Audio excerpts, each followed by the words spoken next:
Hey everyone, it's Nate here, host of the Vinyl Guide podcast, and I am proudly standing in front of one of my holy grails that I just acquired, the Mars Volta, Francis the Mute.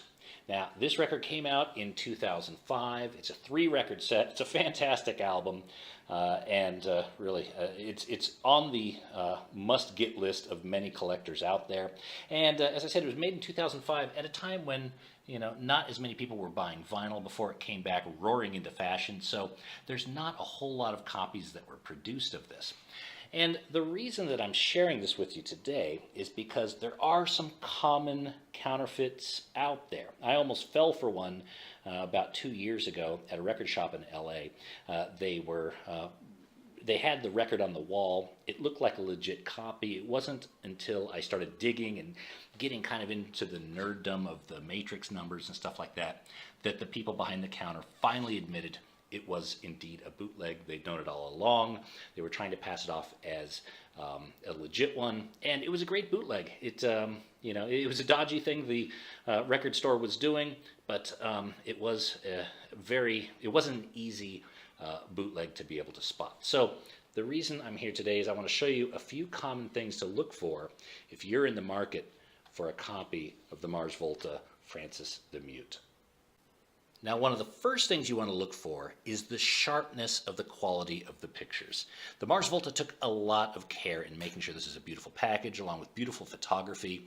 This design was from Storm Thurgenson of Hypnosis, one of his later designs. He was the guy that did all the Pink Floyd album covers and a bunch of very creative work. I'm sure you guys have heard his name and seen his work.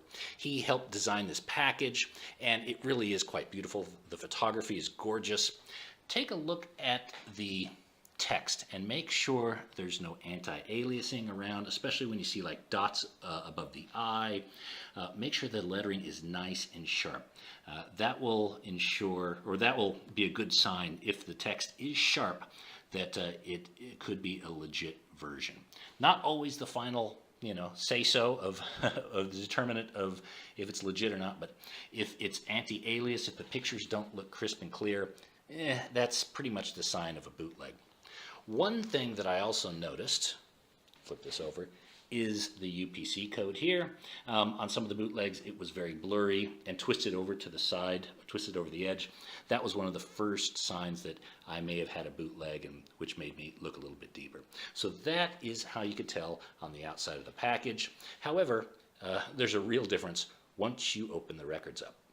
The Mars Volta, of course, being creative geniuses, they extend that level of genius to the actual record pressing and mechanics as well.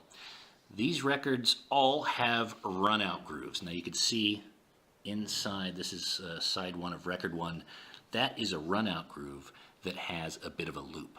If you're able to listen to the record, one of the best ways you can tell if it's a bootleg or not, just take the needle and put it way over here toward the very end and see if it does an endless record loop like this one.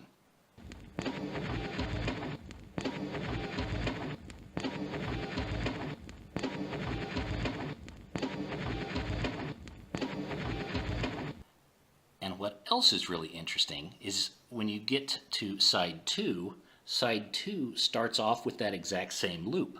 So you have a bit of a continuation from the end of side 1 to side 2. So it sounds a bit like this.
final and likely most obvious way to be able to tell if your Francis the Mute is a counterfeit or not is to look at side number 6. So you have 3 records.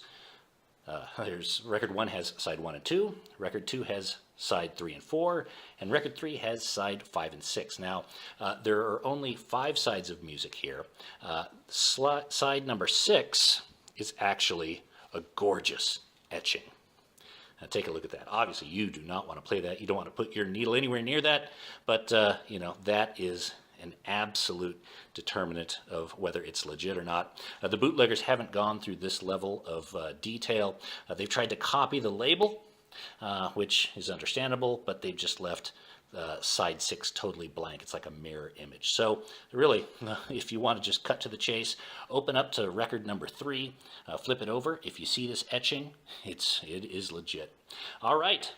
For the Vinyl Guide, this is Nate. Make sure to subscribe to our podcast, www.thevinylguide.com. Like us on Facebook, facebook.com/vinylguide. Check out our pictures on Instagram, instagram.com/vinylguide. And, of course, subscribe to this YouTube channel. Until next time, keep spinning. Cheers.